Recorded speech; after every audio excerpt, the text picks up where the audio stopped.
I'm Mark Halperin. And I'm John Heilemann, and with all due respect to CNN, we really appreciate all that native advertising. With all due respect. With all due respect. With all due respect.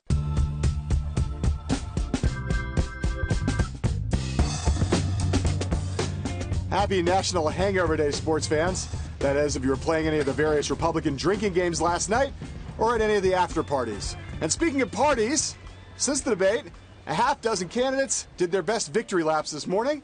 And although there is really only one true winner, and her name rhymes with gnarly, today she was nothing if not on message.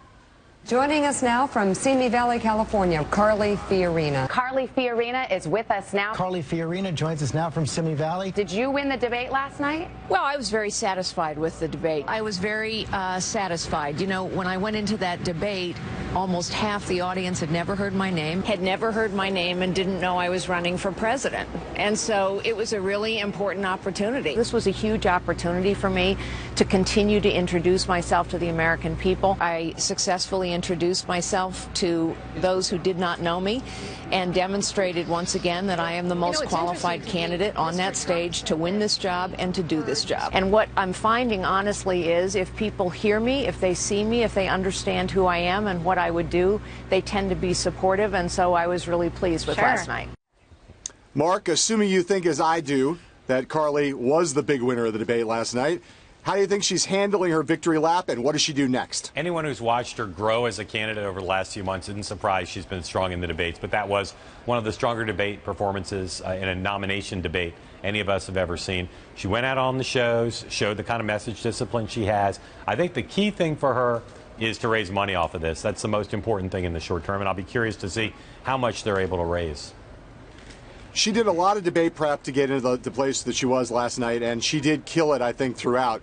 To me, obviously, as you said, raising money is super important. But the other thing is she has got to start getting ready for what's coming her way, which is a ton of oppo about her time at HP, about her time at Lucent. Her business career is what killed her when she ran in California against Barbara Boxer. It could really kill her now, too, so she got to get ready for that. It could, but she's totally, intellectually invested in it. She gets the case to make. Her business record is not as bad as the critics say. It's not as good as she says. But this is not somebody who's going to be blindsided by any facts, I don't think, that come up about what she did. That puts her in a different position than some of these candidates who come seemingly out of nowhere. But that performance was strong, and her operation is just big enough, and she's sophisticated enough to take a fair amount of advantage of it. Now, hashtags and vines and trending trends are all good on social media, and getting good press and getting morning show bookings as she's gotten her good. But the real barometer now for any candidate who has a strong debate performance is, does it improve their standing in key state and national polls? That's how you raise the money. That's how you leverage a good debate performance. Often it's the case that someone will have a good debate performance and nothing happens. They triumph in the debate based on social media and the press, but they don't move up. John, how do you think the people who did well last night, starting with Carly Fiorina, but also people who got touted like Marco Rubio, like Chris Christie, how do you think what do you think the likelihood is that they'll move up in the polls because of their performance? I think Carly, for the reasons that she suggests, is likely to get a big bump. And I think, she didn't see a big bump as many of the other candidates did with her announcement. This was effectively her announcement. So she could get a decent rise. I am skeptical about whether Chris Christie and Marco Rubio, both of whom did well last night, I'm skeptical that either one of them is going to see substantial movement in their polling numbers. I just don't think they really broke through, even though they were strong. You see some people in the national press and in the pundit class who say that Fiorina is going to go to second place on the strength of that performance. Yeah, I'm skeptical of that. I just don't know that she can move that much that fast. Even though 20 million or so people watched the debate, there was a lot of coverage. I'm skeptical that she will, in one fell swoop, move up that much in national polling. Well, I'm skeptical she'll move up that much. And your friend John Podhoretz claimed that she was going to be the front runner within a week or so. I don't think she's going to move up that far, that fast, but she could easily be in a strong third, and she could be right there neck and neck with Ben Carson a week or 10 days from now, I think, nationally. It'd be interesting to see if she does move up a lot. And I agree with you. I don't think we're going to see Christie or Rubio move very much. It'd be interesting to see if she does move up significantly, whether those in the establishment panicking over Trump, panicking to some extent over Carson, see her as a safe place to go rather than trying to resurrect some of the other more traditional establishment candidates, governors and senators. Yeah, I totally agree. The other interesting thing to watch, of course, is going to see what happens to Jeb Bush. You know, some people thought he did pretty well. I thought he did pretty well. Not great, but pretty well. What happens to Bush's numbers? That's going to be a big thing to watch. And I'm just not sure where that's going to go. And then, we're going to talk about Scott Walker in a second. If Scott Walker continues to hemorrhage, what happens to his support? Where do those votes go? I will say one thing. Her performance last night alone means, unless something goes badly wrong for her, she's going to be on veep lists for anybody else who gets the nomination if she doesn't. Yep, absolutely. Okay, speaking of winners, losers. And speaking of losers, the guy I mentioned a second ago, Scott Walker. Today on Morning Joe, Governor Walker said he has decided to take all of his eggs, organize them, and place them all in a single basket. Well, I think we're putting all our eggs in a basket of Iowa. We're committed to Iowa, and we think that'll help us make the case all throughout the country. So Scott Walker's going to put all his eggs in the Iowa basket. That's the place where he went from first place to now 10th place. Ruh-roh. Walker's donors believe that he is in peril. There's talk of him losing his campaign manager, of dropping out. In the words of our old friend John Cleese, he has passed on. He is no more. He has ceased to be. He's a stiff. He's kicks the bucket. He is an ex-candidate or an ex-parrot. Or, on the other hand, Mark, is he? Well, I normally think people overreact to some short-term blips, and I don't see any reason why anybody should get out of this race now when you've got two front-runners in Trump and Carson, who a lot of establishment types think won't last. But I have to say, I'm stunned at what I'm hearing, even from Walker allies, about how bleak things are. The fundraising is going to be key, just as it was for Rick Perry. If these problems lead to drying up of funds, it may be that Governor Walker doesn't have a way to actually go forward because, you know, the basket of Iowa, where he's now in 10th, is a basket that is dented and has a hole in the bottom of it that is precisely the size currently of an egg. Look, I think that putting all your eggs in the Iowa basket would make a lot of sense if you were still where he was, or even close to where he was a few months ago. But I mean, look, he's doing it because he has no other place to go. He's nowhere in New Hampshire. He's nowhere in South Carolina. He's nowhere in Nevada. Right. And he doesn't have the money to expand out. But all in on Iowa, where he's got to leapfrog 9 people, that's tough. I think the donors are saying bye-bye. Yeah. All right, coming up, former Romney advisor, veteran political strategist Stuart Stevens. We're going to borrow his big brain to talk about his new book. That's about football and his dad, and also more about the Republican Party, the debate last night, and where the nomination fight stands. All of that after this word from our sponsors.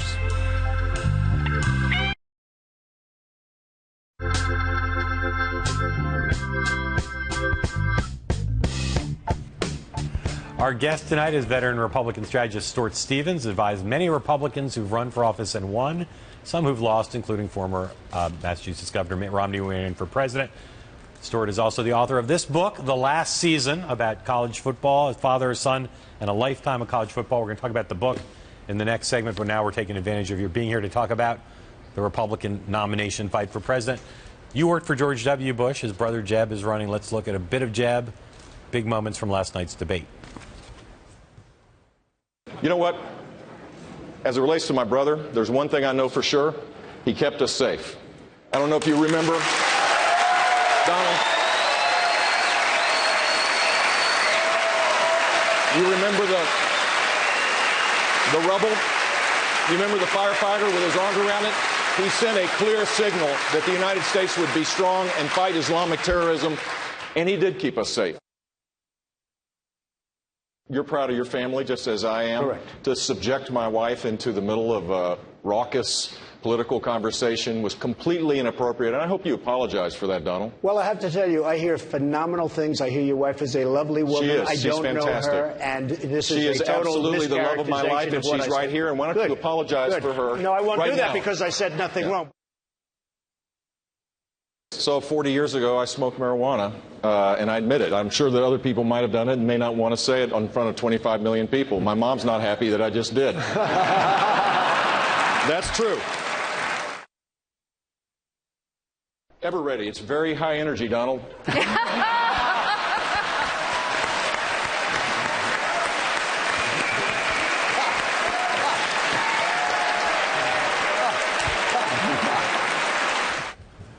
So, appraise based on that and what you've seen of him, appraise him as a political athlete. How are his skills, good and bad? Listen, I think everybody's got to be true to themselves. And what's, I think, interesting about this is he's consistent.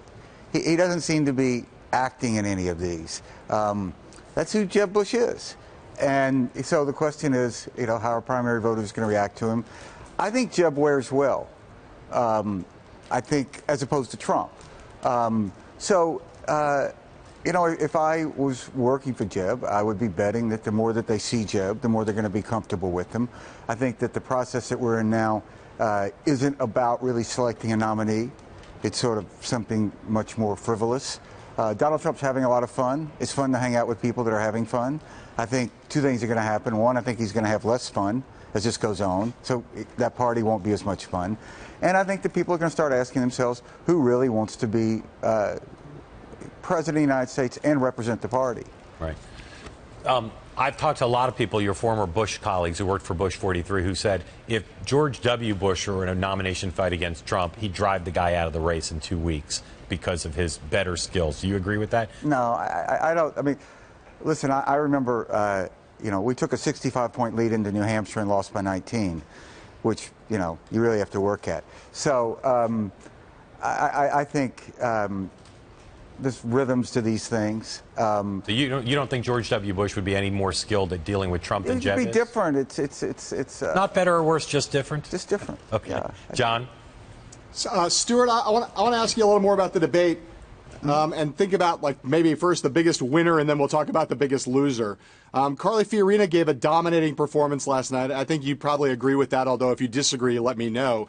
If you agree that she did well, what would you do? What would you tell her if you were advising her to help her to capitalize on her performance last night? Well, I think the last thing she needs is any more advice. She's doing great. I thought she did really well. And I think that it's good for all of them that she's there. By contrast, I think she kind of raises everybody's game. She also just shows a different side of the Republican Party.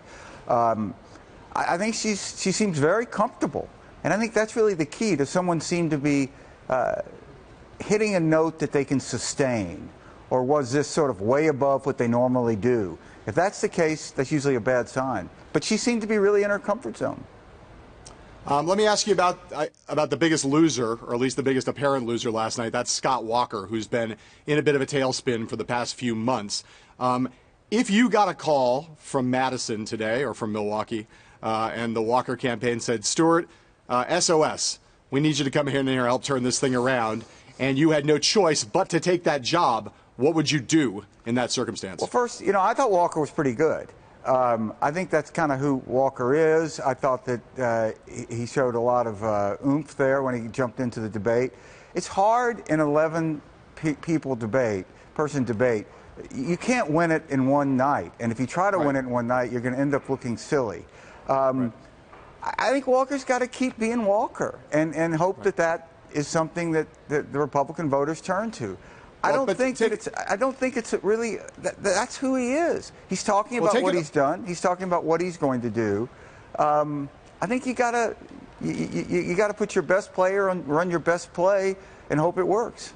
Right, but just take it a little more broadly, Stuart. It's like the dogs have not been eating the dog food on Walker for a while now. So he has a record, he has strengths, he has weaknesses. Just diagnose what you would advise him to do to try to turn his broader political circumstances around, not just the debate performance. I think that all of this is going to come down to the future and who can best change what is wrong with the country now.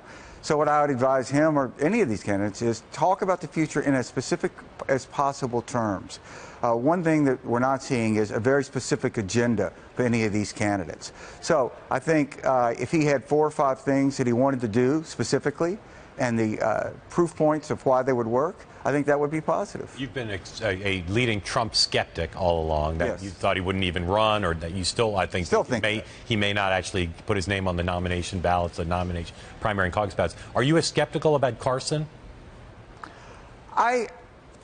I think they're very different. I think that the more you're skeptical about Trump's chances. I don't think Carson's going to be the nominee. You don't? No. Where will he fall? What will cause him his undoing? I think he'll fall to giving a really big speech at the convention. No, but what will cause his? As a positive. He's currently in second place in the polls. Yeah. What will cause him to fall in the polls? I think that people will decide that they need someone that has some political experience in office. That it's too much of a leap to go from being never holding that office to holding it. What would have to happen for you to say, man, this Trump thing's for real? He'd have to win. He'd have to go out and win Iowa. He'd have to go out and win New Hampshire. And today you put the chance of his winning the Iowa caucuses at what percent? 0. 0. 0. Chance of winning New Hampshire primary? 0. 0. What if he's leading in the polls in January? You'll still say 0? You know, it depends which day in January. If it's the day before and he's ahead, I'm not going to say that. I just think that what do we know about Republican voters in Iowa, the caucus voters, and what do we know about Donald Trump, and how do you square that circle? I can't see it. I think one of the questions you can ask yourself is, can you imagine this person getting elected governor of that state? I think that's always a useful test. It is. And would Donald Trump get elected governor of Iowa? Would Jesse Ventura get elected governor of Minnesota? Well, in a three-way race. In a three-way once. Race. Fair point. All right. We're going to have more with Stuart Stevens on his new book, The Last Season, right after this.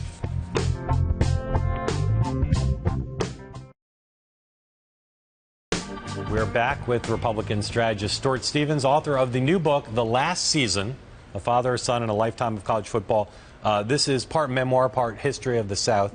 But tell people who are interested in buying the book or thinking about it, what will they find if they pick up The Last Season? Well, you know, when I grew up in Mississippi, a lot of the ways my father and I connected was through college football, particularly Ole Miss football.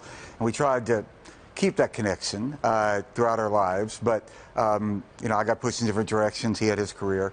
So after the Romney campaign in 2012, which we lost, I really sort of found myself thinking a lot about what was important in life and those kind of questions. He was turning 95 in December of that year. So the following fall, he and I and my mom, we went to all of the Ole Miss football games together. And that was sort of the spine of the book that is about fathers and sons and sports and growing up in the South. And so you're a big character in the book, of course, but so is your dad. Just tell people about your dad, how old he is, what he does now, and what his attitude is towards Ole Miss football. Well, he's 97 now, and he's actually the oldest living member of the Ole Miss Student Hall of Fame, which he says you get by default at 97. You know, my father's one of these classic greatest generation characters. You know, he went to law school, went to undergrad at Ole Miss, then he went into the FBI. Then he saw all of his friends in combat, so he volunteered, went into the Navy, served 3 years in the South Pacific, came back and built this law firm with his college roommate that's now the biggest firm in Mississippi and one of the biggest firms in the South. This question the answer to this may be obvious, but enunciate it. Why is SEC football such a big deal in the South? It's a very profound question, in part because for years the South had no professional teams, really. So I think that had a lot of impact on sort of the Friday Night Lights concentration that you had. I think that for a long time, when the South wasn't very good at much, it was good at football. So there was this inverse pride in football that people clung to. I think that there is something about the violence of football that appeals to Southerners. In a special way, and the way in which football has changed the culture of the South, and the culture of the South has been changed by football, particularly in the racial elements, I find fascinating. I think it's really a parallel with rugby and in South Africa, of the same sort of roles that it's changed. Right. I mean, it really was the first time for many Southerners that blacks and whites cheered for each other and meant it. And it's a very powerful force. Some of the most moving parts of the book are about you and your dad, but some are about race and evolution over time, as you said, through the prism of football and cheering for the team and whether the teams were integrated, but also the incidents that occurred, the political incidents occurred around football and around the university while you were a boy. Talk about that. Well, yeah, in 1962, Ole Miss was integrated. And I think Mississippi is probably the most southern state. The University of Mississippi is probably the most southern university. And arguably, that was the last pitched battle of the Civil War. You had 30,000 federal troops in Oxford, Mississippi. The day before the riots, which were tragic on that Sunday, which killed 2 people, there was a Ole Miss Kentucky game in Jackson, which is actually the opening scene in this book, in which this extraordinary scene occurred where the governor of Mississippi, Ross Barnett, went out at midfield at the halftime and gave this really sort of call for insurrection. that we must stand up to the federal government. Students took that, Ole Miss won, and went back to the campus, and it helped breed this sort of toxic atmosphere that led to the riots. And it's really a fascinating year at 62 because, we had the integration of that, and then we later went on and had the Cuban Missile Crisis. Right. And it was also the last year that Ole Miss won the national championship. Right. I've known you for a long time. You've taught me to be a healthier eater, and yet in this book, a constant motif is you and your dad splitting hot dogs. Listen, I think that being at any sporting event gives you absolute permission to eat anything you want to that eat. at a SEC game there is no meat product in any hot dog you could buy. There's stuff in there. All right, now you could have a vegan hot dog. I'm looking at my card here, and I've been instructed to try to do the Old Miss cheer with you, and it's in the book throughout. It's a hottie toddy. Yeah, but I got to say I've never actually heard it, so I'm going to try to read my part, but I'm not sure I'm going to live up to it. But here we go. Ready? Are you ready? Hell yeah. Keep going. Use his whole thing. Hotty toddy, God Almighty, who the hell are we? Bim bam flim flam, goddamn Ole Miss. What is that? The history of this cheer is very muddled. Yeah. It's one of these things that no one can actually point exactly where it comes from. So it sort of floats in this mystery of history. All right, just give one more hottie toddy to the camera, and then we're going to go. Hottie toddy. All right, the book again, it's by Stuart Stevens. It's called The Last Season. It's available now at your finer bookstores and web stores and Amazon, stuff like that. Stuart, thank you. Absolutely. We'll be right back with something just a little bit awkward after this.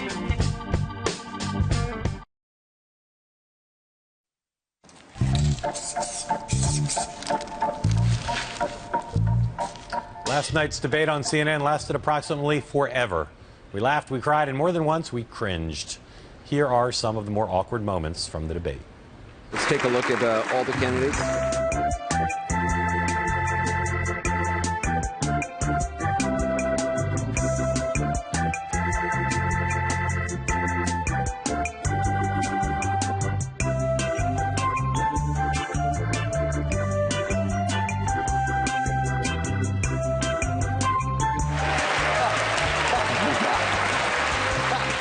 So I was in the hall and I watched Rubio and Cruz a lot. They were both really hot. Everybody was, but those two guys seemed to be struggling quite a bit. If you're working for a candidate in debates that hot during the break, what do you tell them? You could bring a fan, as the guy that Rubio beat, Charlie Crist. Listen, drink a lot. It's incredibly hard, I think, to keep your head in a debate like that. Yeah.